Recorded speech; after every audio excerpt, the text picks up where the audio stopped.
মল্লগড়ে রথের দড়িতে পড়ল টান। ইতিহাস বলে বাঁকুড়ার বিষ্ণুপুরে প্রাচীন রথ উৎসব প্রায় ৩৫০ বছরের বেশি প্রাচীন।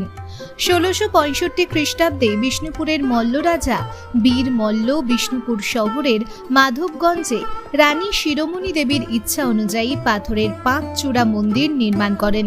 মন্দিরের বিগ্রহ রাধা মদন গোপালজিউ। এই মন্দিরের অনুকরণে তৈরি করা হয় পিতলের রথ। মল্ল রাজাদের সময় থেকেই এই রথ উৎসবের সূচনা হয়। বর্তমানে এই উৎসব পরিচালনা করেন মাধবগঞ্জ ১১ পাড়া রথ উৎসব কমিটি। সকাল থেকে রথের মধ্যে চলে পূজা অর্চনা ও আরতি।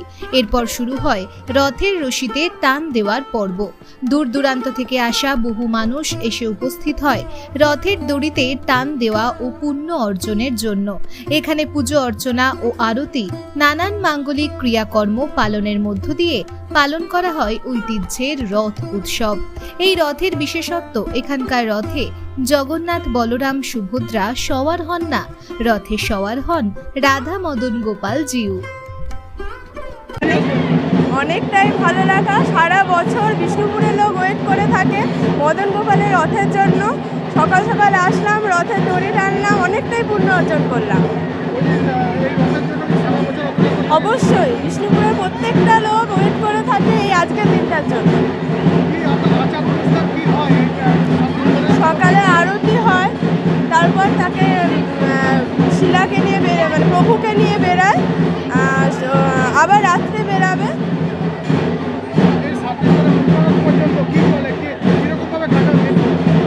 ভোগ বিতরণ হয়, আর বিশেষ করে উল্টো রথের দিনটা বিশেষভাবে পালন করা হয়। মানে উল্টো রথ, সোজা রথের থেকে উল্টো রথটা আরও বেশি মানে মানুষের বিষ্ণুপুরের লোকের কাছে একটা বিশেষ আকর্ষণ। আজকে আরতি হলো, দিয়ে তারপর প্রভুকে রথে চাপানো হলো, দিয়ে রথ টানা হলো, এখন আরতি হচ্ছে আবার। আমার নাম পূজা দাস। প্রায় ৩৫০ বছরেরও অধিক বিষ্ণুপুর মল্লরাজ প্রতিষ্ঠিত যে রথ, শ্রী শ্রী রাধা মদন গোপাল ঠাকুরজির যে রথ, এবং সবথেকে বড় ঐতিহ্য হচ্ছে, আপনারা সকলেই জানেন যে বিষ্ণুপুরের দুটো জায়গা ১১ পাড়া এবং ৮ পাড়া, সেই আবেগ এবং সম্মান এবং উদ্দীপনা, এবং সবথেকে বিরল একটা ঘটনা, প্রায় বহু বছর পর যে আমরা সচরাচর জেনে থাকি যে সোজা রথ থেকে উল্টো রথ ৭ দিনের ব্যবধান থাকে।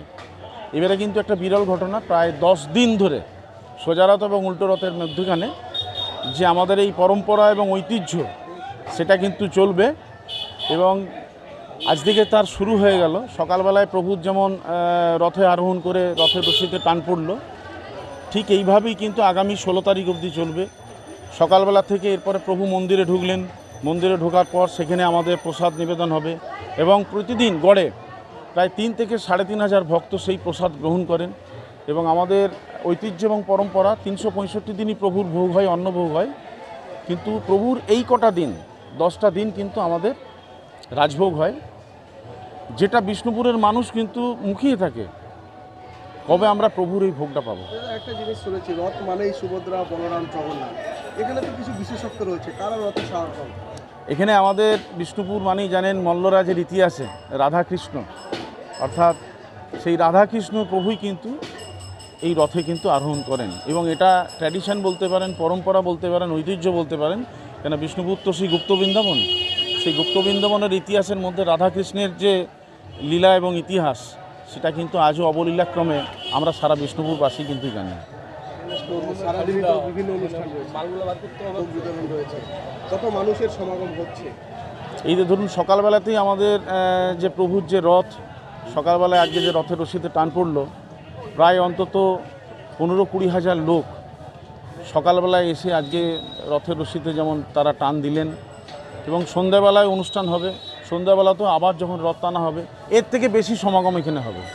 এবং ঠিক একইভাবে আমাদের যেদিনকে পুনর্যাত্রা বা উল্টো রথ নামে যেটা পরিচিত, সারা বিষ্ণুপুরের শোভাযাত্রার যে রুট আছে, সেই রুট দিয়ে হাজার হাজার মানুষ কিন্তু অপেক্ষা করবে প্রভু কখন পেরিয়ে যাবে, সেটাও কিন্তু বিষ্ণুপুরবাসী দেখবে।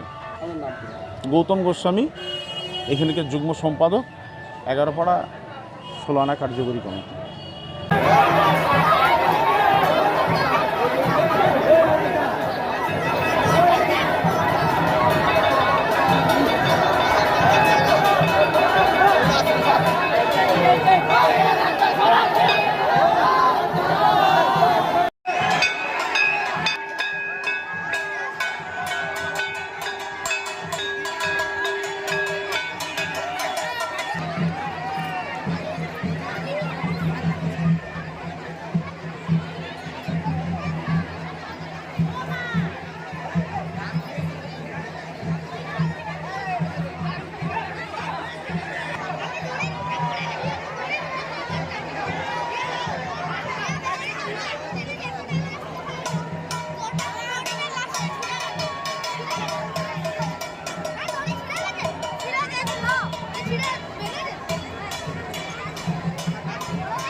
রথ